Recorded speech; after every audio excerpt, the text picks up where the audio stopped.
Marcos capítulo 5. Nós iremos ler neste momento apenas 3 versos, mas nós vamos olhar para este capítulo 5, a parte toda depois. Mas neste momento nós vamos ler os 3 últimos versos, os 3 versos, melhor dizendo, do verso 18 até o verso 20. Marcos capítulo 5, do verso 18 ao verso 20. Vamos ler todos juntos?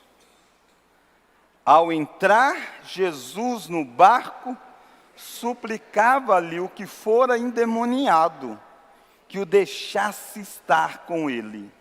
Jesus, porém, não lhe permitiu, mas ordenou-lhe: vai para a tua casa, para os teus, anuncia-lhes tudo o que o Senhor te fez e como teve compaixão de ti.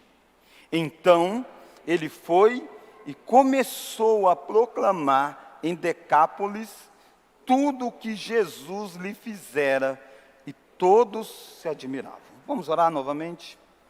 Oh Deus, neste momento nós intercedemos, pedindo que o Senhor ilumine a nossa mente, o nosso coração, para que a tua voz, a tua palavra possa ser explicada com fidelidade, e que a tua voz possa ser ouvida por todos nós.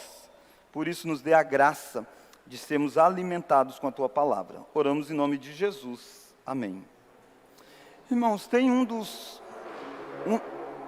dos pregadores mais famosos na história recente, é Charles Haddon Spurgeon, já falecido, e ele foi considerado o príncipe dos pregadores. Ele era um pastor batista de linhagem calvinista. E Deus o usou de forma extraordinária no ministério da pregação, conduzindo muitos a Cristo, mostrando o quanto que Cristo deveria ser glorificado. E nós louvamos a Deus por Deus fazer isso, por Deus levantar pessoas de tempos em tempos, capacitar pessoas e fazer com que estes ministérios alcancem diversas pessoas. E uma das coisas preciosas que Deus também levanta é que muitas dessas pessoas ou escrevem, ou tiveram alguém que escreveram as suas mensagens. E nessa noite, esse texto aqui lido veio ao meu coração exatamente após a leitura de uma parte de um dos livros do Spurgeon. É um livro que é uma coletânea de mensagens que Spurgeon tem, chamado Milagres e Parábolas do Nosso Senhor. Ele pregou um sermão exatamente neste texto, nos dias próximos ao Natal. E ele deu como título: vai para a tua casa. E hoje eu quero, então, lendo aquele texto, isso entrou no meu coração. Não vou pregar o sermão todo que o Spurgeon pregou, mas incentivado pela leitura, conduzido por Deus, eu quero me voltar para esse texto aqui e usar como tema exatamente uma frase muito parecida com a dele, que diz assim: vai para a tua casa e anuncia o que Cristo fez. Você diz, poxa, parece mesmo, né? Porque, na verdade, é uma forma de dizer a frase de Jesus. Olha lá o verso 19 comigo. Isso que é uma coisa linda da pregação do Evangelho. Aqueles que pregam um texto bíblico, passa-se ano após ano, a mensagem é muito parecida, embora as aplicações possam ser diferentes. Olha o verso 19. Olha o que Jesus fala. Jesus, porém, não lhe permitiu, mas ordenou-lhe. Vamos ler? Vai para a tua casa, para os teus, anuncia-lhes tudo o que o Senhor te fez e como teve compaixão de ti. Irmãos, esta frase de Jesus é dirigida a um homem que quer andar com Cristo. Um homem que quer, inclusive, mudar de cidade. Porque Jesus não vive nessa região em que ele está. Jesus apenas foi lá e fez uma grande obra, um milagre na vida daquele homem. E Jesus vai entrar no barco e vai voltar para a região em que ele estava. E não vai mais naquela terra, naquele momento. Aliás, essa terra em que esse homem vivia, era uma terra que não pertencia à terra prometida. Não era no meio do povo de Deus. E Jesus sai da região, vai na terra dos Gadarenos ou dos Gerazenos, conforme as traduções apresentam, e chega lá, encontra com esse homem, muda a vida desse homem, e Jesus entra no barco e vai voltar. E o homem está louco para ir com Jesus. Ele está querendo colocar a vida nesse negócio e ir com Cristo. E aí Jesus diz para ele: vai para a tua casa, volta para os teus e anuncia tudo o que Cristo fez.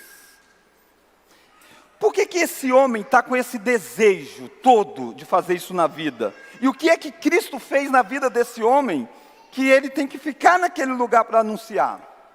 A descrição desse homem começa em Marcos capítulo 5. Marcos capítulo 5 traz para nós um pouco de como esse homem vivia.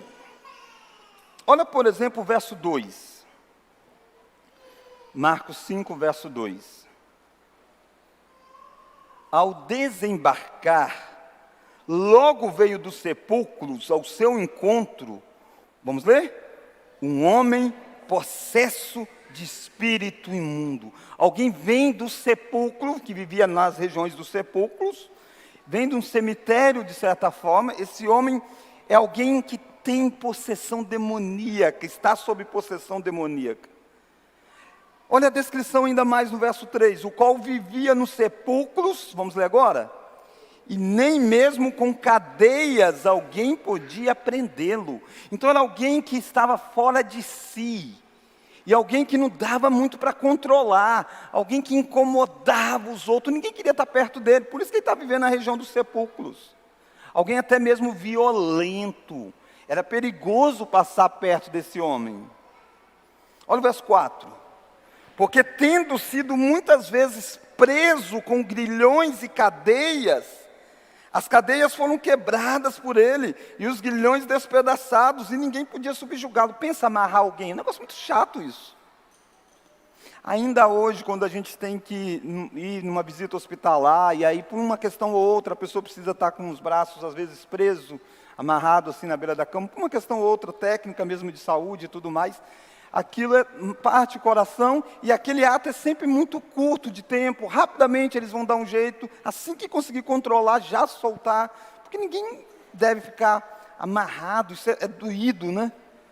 Esse indivíduo, eles faziam isso com ele, tinha que amarrar, e não conseguia deter amarrado, porque ele estava sob possesso de Satanás, de demônios, melhor dizendo, e aí com uma força extraordinária quebrava essas coisas.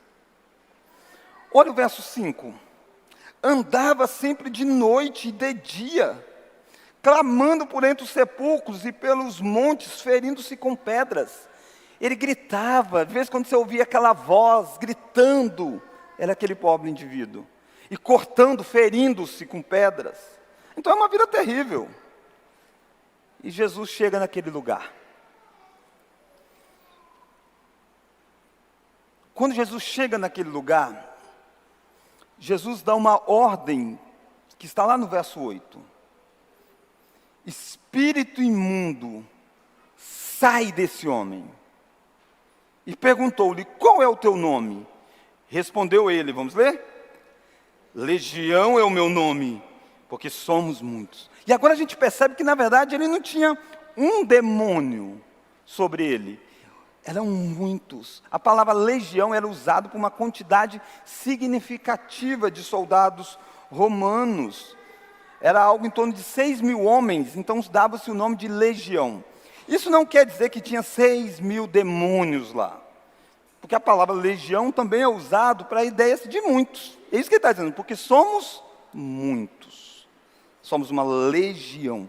Eram vários. Não eram um, não eram dois, não eram 5.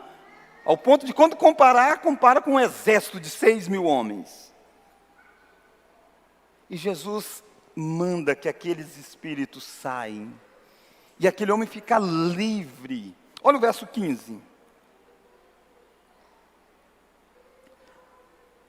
Olha o verso 15. Então saiu, vamos ler o verso 15? Indo ter com Jesus. Olha agora, o contraste. Assentado, vestido, em perfeito juízo. assentado, vestido em perfeito juízo. Esse homem passou por uma grande transformação. É natural que um homem desse quer estar com Jesus. Aliás, talvez tivesse até um pouco de medo. Depois que esse Jesus sair, será que vai voltar esses espíritos? Será que eu vou voltar àquela vida? Todos nós que vivemos a experiência da transformação do Evangelho, nós vivemos algo maravilhoso em nós, de saber quem nós éramos e o que nós nos tornamos. A forma como Satanás oprime as pessoas são variadas. Nem todas chegam a essa situação descrita aqui. Mas todos que não estão em Cristo estão debaixo do império das trevas. Paulo disse isso em Colossenses, Paulo disse isso em Efésios, estão sob influência de Satanás, mesmo que não estejam se cortando e nada disso. Mas estão com uma vida cativa. Ou está em Cristo, ou é escravo de Satanás. E Cristo nos libertou, Cristo nos transformou, Cristo nos tirou do reino das trevas, nos colocou no reino da luz. E qual que é um risco de todos nós? Esquecer de anunciar aquilo que Cristo fez. Querer estar perto de Cristo, desfrutar do que Cristo faz, querer estar junto de Cristo, mas esquecer que nós estamos num mundo ainda quebrado e que precisa ouvir o testemunho do Evangelho. A cidade que vivenciou essa experiência, elas tiveram um prejuízo financeiro. Porque quando Jesus expulsou os espíritos imundos, ele deixou que aqueles espíritos fossem para uma manada de porcos. E aqueles porcos caíram no mar, no rio, na água daquela região, e morreram todos. O pessoal perdeu muitos porcos, perderam muito dinheiro. E as pessoas ficaram com um homem curado, transformado, mas com prejuízo financeiro. E você conhece o mundo. O mundo ama mais o dinheiro do que as pessoas. Em vez da cidade dizer para Jesus, fique aqui, a cidade expulsa Jesus, diz, vai embora. E aí Jesus vai entrar no barco, e aquele homem está dizendo, eu vou com ele. Afinal de contas, eu valo muito mais que porcos. E Jesus diz para aquele homem, não venha comigo, vai para a tua casa e anuncie o que Cristo fez. Queridos, nós estamos no primeiro domingo de um ano, de um novo ano. Uma das coisas que precisa arder no nosso coração, e tem ardido no meu coração, é se nós temos anunciado o que Cristo fez. O desejo de desfrutar das coisas de Deus é bom, legítimo, e a gente deve desejar isso mesmo. Mas nós somos chamados para continuar num mundo de descrentes, anunciando o que Cristo fez. E eu quero então olhar com você sobre esta ordem. Vai para a tua casa e anuncia o que Cristo fez. Agora que você entendeu o panorama da história, eu vou focar nesta ordem. E nós vamos ver o que é que nós devemos fazer então. O que é que nós devemos dizer? Olha lá o verso de número 19 de novo. Jesus, porém, não lhe permitiu, mas ordenou-lhe. Vamos ler? Vai para a tua casa. Eu vou repetir esse versículo muitas vezes, tá? Muitas vezes. Você vai sair daqui, espero, decorado com esse verso. Vai para a tua casa, vamos ler? Para os teus, anuncia-lhes tudo o que o Senhor te fez e como teve compaixão de ti. O que devemos dizer? Devemos fazer um relato pessoal. O que aquele homem deveria fazer ao voltar para sua casa? Contar o que Cristo fez com ele. Um relato vivencial da experiência de transformação do Evangelho. Você precisa ir para a tua casa quando acabar este culto, ir para os seus, depois amanhã ir para o seu trabalho, ir para os seus parentes. Essa época de final de ano, de início de novo ano, férias, é tempo que você encontra com familiares. O que você deve fazer? Anunciar o que Cristo fez na sua vida. O que é que você viveu com Cristo? Essa obra de Cristo que é na história, ela foi aplicada internamente a nós. Nós chamamos isso da obra objetiva de Cristo. histórica e a obra subjetiva de Cristo, que acontece internamente, quando o Espírito aplica isso. Eu e você não podemos, em mais um ano, dizer assim: eu não sei anunciar o que Cristo fez. Não tem como você viver uma transformação. O que Jesus está dizendo para aquele homem é: chega lá, conta o que aconteceu. Conta quem você era, conta o que transformou a sua vida, conta quem é a pessoa que transformou. É um anúncio não apenas daquilo que Deus tem feito na vida dos outros, mas da experiência da transformação que você tem vivido diariamente com Jesus. O que a leitura bíblica tem feito na sua vida? É isso que você tem que contar para o outro. Olha, leia a Bíblia, tem feito isso comigo, tem mudado a minha vida, tem me exortado. Não basta você dizer para o outro: leia a Bíblia. Compartilhe o que essa leitura bíblica fez com você. Não basta você dizer: vá à igreja. Conte o que aconteceu quando você vai à igreja. É isso que precisa acontecer, um testemunho pessoal da obra de Cristo em nós. É da obra de Cristo, aplicado à nossa vida. O Evangelho não é uma filosofia de pensamento apenas. Ele tem uma estrutura de pensamentos, mas o Evangelho é uma visão de vida real. Você tem testemunho de que o Evangelho faz na sua relação com Deus? O que a prática da oração faz com você? Por que devemos orar? O que isso acontece com você quando você ora? Você tem compartilhado isso? Muitas vezes as pessoas não nos ouvem, porque talvez muitas dessas perguntas que eu fiz aqui, talvez você diz assim: pastor, eu sei que leitura bíblica é bom, mas eu não sei o que é para a minha vida, porque eu tenho tempo que eu não leio em casa. Eu sei que orar é bom, mas eu não sei o que acontece comigo, porque eu nunca tenho orado. Talvez você não tenha vivido a experiência pessoal do Evangelho. Talvez o que você ouve todos os domingos é só nos domingos na sua história. E aí você acha tão difícil anunciar isso para os outros. Esse homem vai saber tranquilamente o que tem que fazer. Vai para a tua casa, conta o que aconteceu com você. Tem outra história bíblica muito parecida com essa, de um homem que era cego. E eles começaram a interrogar aquele homem depois de ter sido curado. Ele diz: olha, eu não sei, mas uma coisa eu sei: eu era cego e agora eu vejo. Eu não sei tudo isso que você está falando, mas eu sei da realidade da transformação na minha vida. Quando Deus nos chama para evangelizar, uma das expressões bíblicas é de testemunhar. Testemunhar te coloca envolvido com aquilo que você viveu, com aquilo que você viu. Você testemunha de algo que você vivenciou. É isso que a Bíblia está chamando de evangelização. É isso que Jesus está dizendo para esse homem: vai para a tua casa, conte a sua experiência pessoal da obra de Cristo. Não é da experiência pessoal sua, é daquilo que isso aqui aconteceu na sua vida. Afinal de contas, foi real a sua conversão ou não foi? Afinal de contas, você conhece o que a Bíblia faz em você ou não conhece? Você precisa sair daqui com essa pulga na sua orelha, nesse primeiro sermão de domingo, de ano. Por que eu não tenho dado um relato pessoal do Evangelho? Talvez você nunca foi salvo. Não se iluda, achando que só estar num hall de membro te garante salvação.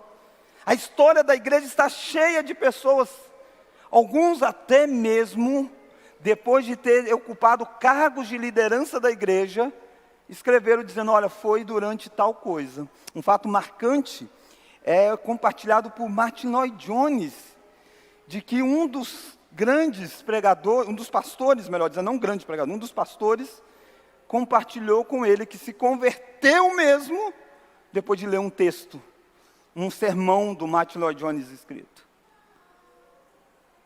Às vezes a gente vive muito longe daquilo que o Evangelho é na nossa vida.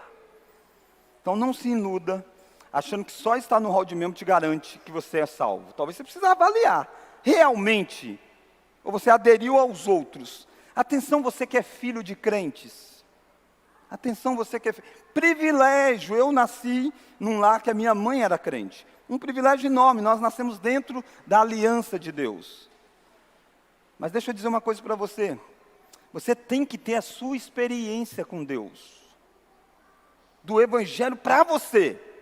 No dia, você não vai dizer, eu creio no... Não, eu vou ser salvo por causa da minha mãe, do meu pai. Não!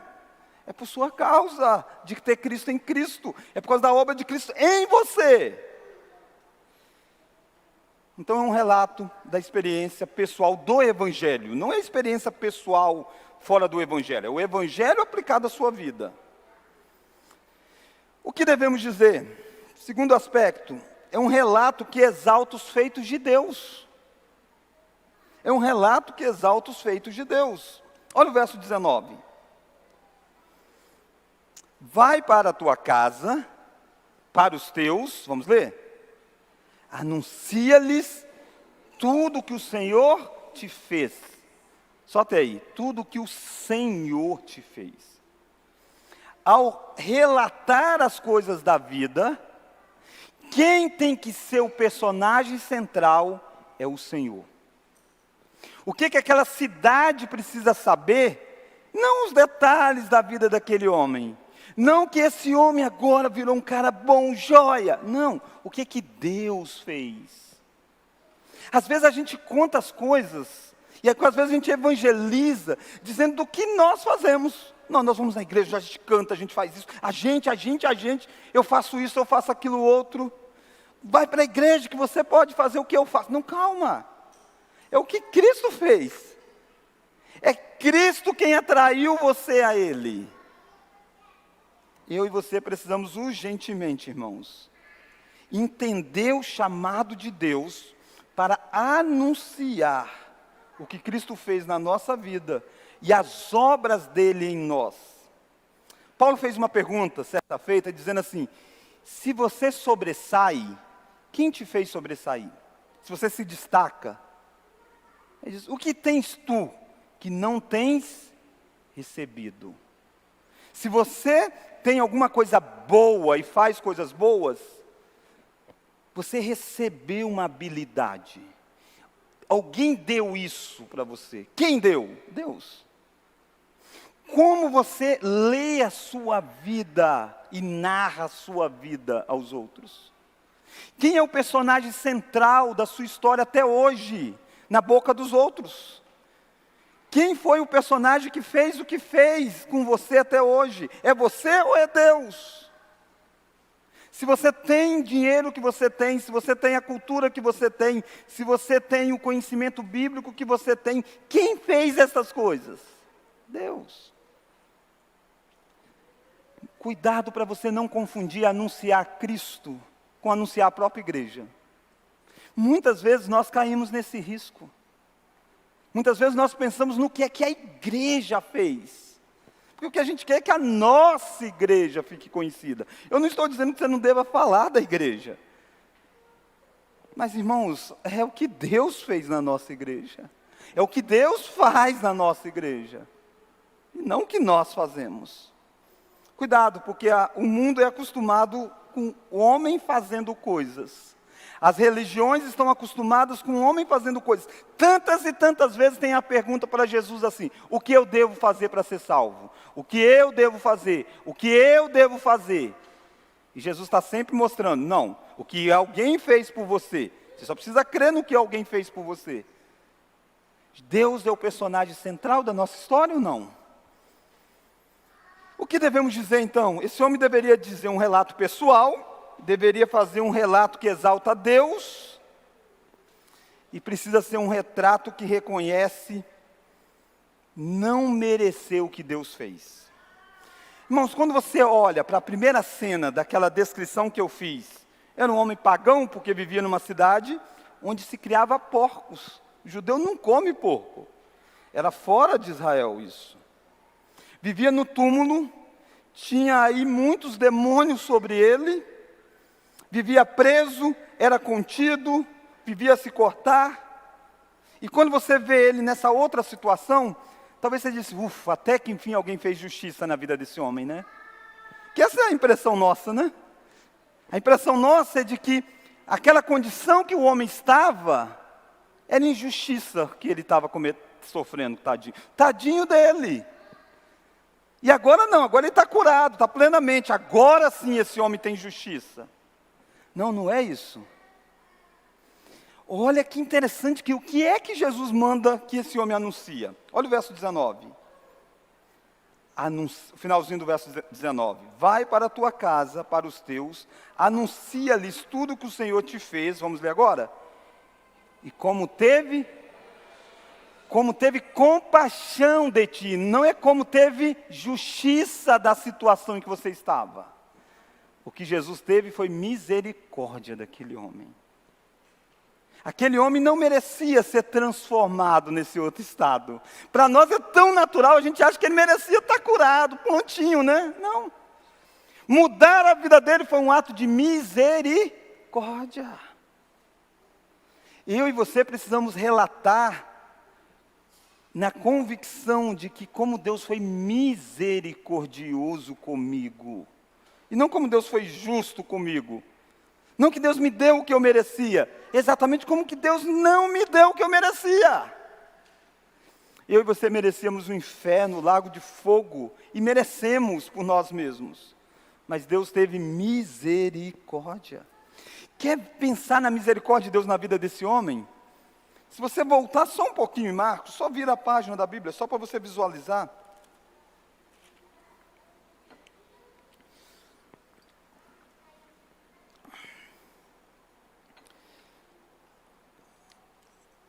Olha Marcos capítulo 4, a partir do verso 35, uma história muito conhecida. Naquele dia, sendo já tarde, disse-lhe Jesus, vamos ler? Passemos para outra margem. Você conhece essa história? Vai ter uma grande tempestade. O barco está à beira de naufragar. Jesus entra num barco, o barco entra numa grande tempestade. Jesus acalma a tempestade, chega do outro lado. Olha o verso 5, capítulo 5. Entre mentes, chegaram a outra margem. Então, só um minutinho. Aí já vai dizer a terra, né? A terra dos Gerazenos. Então, ele chegou do outro lado. Olha lá agora o verso 18. Depois de ter curado o homem. Vamos ler? Ao entrar.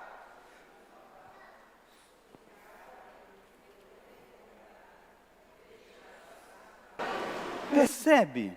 Jesus entrou no barco, teve uma grande tempestade, estava à beira de naufragar o barco, ele acalma a tempestade, o barco chega do outro lado e ele faz o que do outro lado? Transforma a vida desse homem. E acabou de transformar a vida, de curar, de libertar, ele entra no barco e volta. Irmãos, isso é misericórdia. Jesus vai além das fronteiras físicas de Israel. Jesus entra num barco, entra num mar revolto depois, para transformar a vida desse homem. É isso que esse cara tem que contar. E talvez você disse, seria tão bom se Jesus fizesse isso, né? Hoje, na minha história. Irmão, Jesus fez algo na história. Quando ele abre mão da glória que tinha nos céus, e vem viver entre nós como pecadores, entre pecadores, sem nunca ter tido nenhum pecado. Suportar sobre ele a ira que deveria cair sobre nós. Ele fez isso para que o Pai pudesse ter misericórdia sobre nós. Porque o Pai ia ter justiça sobre Cristo e derramar sobre ele a ira que os nossos pecados mereciam. Perceba, o que é a obra de Cristo? Faz o que for necessário para resgatar, não a cidade, foi lá transformar a vida daquele homem. Deus entra na história, não para redimir toda a humanidade. A Bíblia diz que nem foi os poderosos deste mundo, mas aqueles que o mundo considera como loucos, aqueles insignificantes aos olhos da multidão. Jesus veio na história para transformar a nossa vida. E a gente tem que contar isso com empolgação, com entusiasmo, com alegria. Como Ele teve misericórdia de nós. Como Ele teve misericórdia desse homem, como Ele tem misericórdia da sua vida. Você não pode, mais um ano, viver com pessoas ao seu derredor, sem que as pessoas saibam da experiência pessoal do Evangelho na sua vida, sem que as pessoas saibam dos grandes feitos de Deus na sua vida, sem que as pessoas não vejam que é por misericórdia que Deus fez isso com você. Talvez você saia aqui dizendo, pastor, mas será resistir a essa ordem? Não. Você não pode resistir a essa ordem. Por que você não pode resistir? Volta lá para Marcos capítulo 5. Marcos 5. Isso não é uma opção. Olha Marcos 5. Olha o verso 19. Vamos iniciar. Jesus, porém, vamos ler? Não lhe permitiu, mas ordenou-lhe. Só um minuto. Jesus não permite aquele homem entrar no barco. Jesus transforma aquele homem. Jesus redime aquele homem. Mas Jesus não permite aquele homem fazer o que quer fazer a partir daí. Não. Tem uma agenda para você. Olha o verso 19. Vai, é um imperativo, uma ordem. Vai para a tua casa. Irmãos, pregar o Evangelho não é uma opção sua. Não é uma opção minha. É uma ordem de Deus. Não só para esse homem. Essa ordem de Jesus foi repetida a todos os seus discípulos, e de fazer discípulos de todas as nações. Antes de subir aos céus, ele diz, sede minhas testemunhas. Talvez você esteja aqui dizendo, seria tão bom armar 3 tendas, ficarmos aqui. Seria tão bom a gente sempre viver entre os crentes, né, adorando a Deus. Sim, vai ter um tempo disso. Mas até lá, Jesus disse, não peço que os tires do mundo, mas sim que os guarde. Eu quero que eles sejam unidos para que o mundo veja o que eu estou fazendo na vida deles. Jesus não quer que eu e você estejamos no culto de domingo, para sempre o domingo aqui, até o dia da volta de Cristo. Na volta de Cristo a gente entra no descanso eterno. Até lá, o domingo é um dos dias da semana separado para você adorar a Deus comunitariamente. E no finalzinho dele é para dizer para você, vai para a tua casa. Vai para os teus e conta tudo o que Deus tem feito. Essa é a ordem. Quem ordenou isso tem autoridade para dizer. Antes dele chegar nesse lugar, ele diz para o vento, acalma-te, diz para o mar, emudece, pare. E os elementos da natureza pararam com o comando dele. Ele chegou para os espíritos malignos que estavam naquele homem, quase 6.000, e disse, sai! E as forças demoníacas saíram. Ele vira para aquele homem agora e diz, vai! E aquele homem tem que ir. Esse mesmo Jesus, não sou eu, é Jesus quem diz para você, fazei discípulos.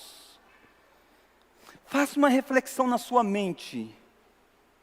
Se em 2023, no ano que terminou, quantas pessoas foram alcançadas pela sua pregação do Evangelho? Pelo seu testemunho, pelo seu relacionamento. Calma, você não é obrigado a gerar nenhuma conversão. Pode acontecer de ninguém se converter no seu testemunho. Conversão cabe a Deus. Então faz essa primeira análise. Quantos? Segunda análise. Não teve conversão. Foi porque não houve pregação? Ou porque a despeito de tantas e tantos testemunhos que você deu, Deus não converteu ninguém? Se foi a despeito de tantos e tantos testemunhos e Deus não converteu ninguém, está tranquilo, não há problema com isso. Mas eu acho que se você for sincero com você mesmo, eu acho que você vai dizer assim, na verdade eu insisti muito também não. Na verdade eu não anunciei para muitos também não. A nós é dada a missão de anunciar. Anunciar o quê, pastor? Aquilo que aconteceu com você, do Evangelho na sua vida, dos feitos de Deus, da misericórdia de Deus, da obra de Deus em seu lugar. Sabe quem você vai enfrentar ao anunciar? Olha lá o verso 19. Olha o campo em que isso deve acontecer. Vai, vamos ler agora? Para a tua casa. Começa lá dentro. Para a tua casa. Esse homem vivia onde? No início do texto. Onde? Nos sepulcros. Os sepulcros não era a casa dele, óbvio que não. Mas aquele homem não tinha mais condição de viver em casa. Sua família não dava mais para aturar aquele homem. Ele vivia agora fora. E agora ele vai lá na casa dele. Não no sepulcro, na casa dele. E as pessoas vão olhar para ele. E talvez ele tenha que dizer, poxa, vocês desistiram de mim talvez. Ele vai lá dizer, olha o que Deus fez na minha vida. Deus pode transformar vocês. Mas casa e para os teus. Não é só uma expressão de família. Começa em família. Mas Jesus está dizendo, para toda a região que você está inserido. Tanto é assim que o verso diz isso. Olha o verso 20. Então ele foi e começou a proclamar em Decápolis. Decápolis é um termo para 10 cidades. E ele começou a proclamar aí. Ele está proclamando para pessoas que amaram mais os porcos do que a transformação na vida deles. Para pessoas que pediram para Jesus sair da cidade. Porque curou aquele homem e destruiu a vida dos porcos. Perdeu a fonte de lucro, né? Mas afinal de contas, o que ele vai proclamar? É justiça? Como que Deus teve misericórdia. Esse homem foi alvo de misericórdia. E ele vai anunciar para esta cidade que não foi misericordiosa com ele, não foi nem justa com ele, mas ele vai dizer de um Deus que pode exercer também misericórdia sobre eles. Olha o finalzinho do verso 20. Então ele foi e começou a proclamar em Decápolis tudo o que Jesus lhe fizera. Pessoal de novo. Vamos ler agora? E todos se admiraram. O texto não diz que todos se converteram, todos se admiraram. Eles puderam perceber, esse homem não é mais o mesmo, esse homem está convicto do que aconteceu, esse homem tem intrepidez para anunciar. Alguns com certeza se converteram, outros não, conversão cabe ao Senhor, outros continuaram amando os porcos. Mas a minha pergunta para você é, você tem coragem de anunciar Cristo ou não tem? Nós seremos muitas vezes rejeitados. A história bíblica não é de uma pregação que sempre pessoas se convertem, mas a pregação bíblica é sempre de uma pregação. Seja convertendo, seja anunciando aquilo que Deus fez, e as pessoas não abraçando isso, então virá ainda mais juízo. A pergunta que eu quero terminar para você de forma bem rápida é: por que que você ainda não morreu? E por que é que Jesus ainda não voltou? Por que é que Jesus ainda não voltou? Sabe por que que Jesus ainda não voltou? Porque na eternidade, Deus fez um plano. E Deus escolheu pessoas que ainda não nasceram, ou que agora já nasceram e ainda não foram convertidos a Ele. No dia que o último eleito for alcançado, Ele volta. É isso. A história não é sobre você ganhar dinheiro, não é sobre profissão. Não, a história não é sobre isso. A história é sobre como Deus está redimindo a sua igreja. E a pergunta é, quem vai anunciar isso até chegar no ouvido do último eleito? A igreja. Quem vai anunciar isso em Colatina? Você. Por isso que Deus não te chamou ainda. Então eu e você temos uma missão. Vai para a tua casa, para os teus, anuncia-lhes tudo o que o Senhor te fez e como teve misericórdia, compaixão de ti. Vamos orar?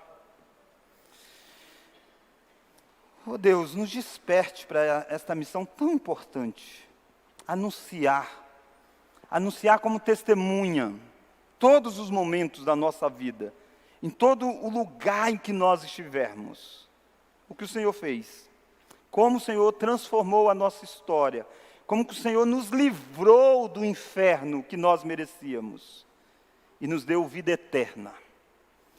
Nos ensina, ó Deus, a fazer isso com empolgação, com amor, crendo que esta é a mensagem mais urgente que a nossa casa precisa ouvir, que os nossos vizinhos precisam ouvir, que a nossa cidade precisa ouvir, que o nosso país precisa ouvir. Por isso, ó Deus, incomode o nosso coração, para que em 2024, intencionalmente, nós possamos anunciar Cristo. Até o dia em que o Senhor voltar, obrigado, porque o Senhor sempre vai deixar arautos para nos despertar isso. Louvamos pelos feitos do Senhor na história, pelos feitos do Senhor em nós. Oramos em nome de Jesus. Amém.